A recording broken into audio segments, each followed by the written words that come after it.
खुशी के पल कमाएं।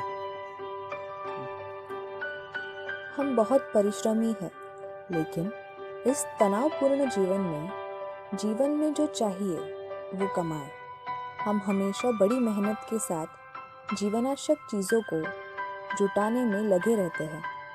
बेशक जब हम कमाई पर ध्यान केंद्रित करते हैं तो हम अपनी पारिवारिक ज़रूरतें और अंतरंगता पर बिल्कुल भी ध्यान नहीं देते, बल्कि कमाते हैं, यानी नौकरी पाना या बिजनेस करना, इसी में जीवन के कई खुशी के पल चले जाते हैं। इस कहानी में लेखक एक छोटे लड़के और उसके जीवन के अनुकूल खिलौनों का एक सुंदर उदाहरण देता है। गांव के मेले में वह अपने पिता के साथ चल रहा था। मेले की रोशनी, खिलौने, खाना देखकर बाबा से सब कुछ लेने का हट करने लगा। उसने बाबा से एक बैट की मांग की। बाबा ने ले ली और बैग में रख दी, लेकिन वह चिल्लाया, बाबा मुझे मेरे हाथ में बैट दे दो। बाबा ने बैट दे दी। फिर से आगे बढ़ते हुए उसने एक खिलौना ड्रम देखा। बाबा ने लेकर अपने बैग में रख लिया और लड़के ने कहा, बाबा दे दो। बाबा ने दिया। थोड़ा आगे जाकर उसने खाना मांगा। बाबा ने वेफर्स का पैकेट लिया और उसे दे दिया।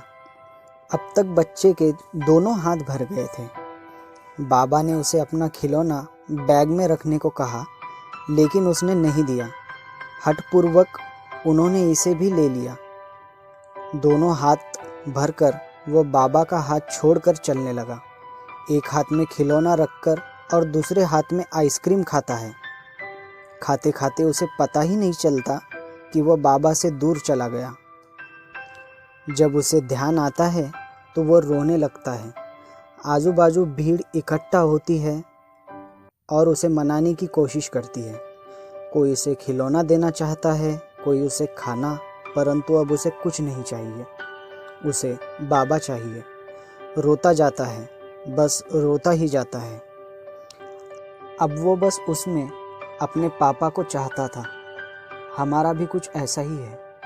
हम ये भी नहीं जानते कि जीवन में पैसा, नाम और शोहरत, ये सब कुछ पल के खिलौने हैं। असली संपत्ति और सुख तो हमारे अपने माता पिता है। प्रभु की कृपा के बिना कोई भी कार्य सिद्ध नहीं होता है।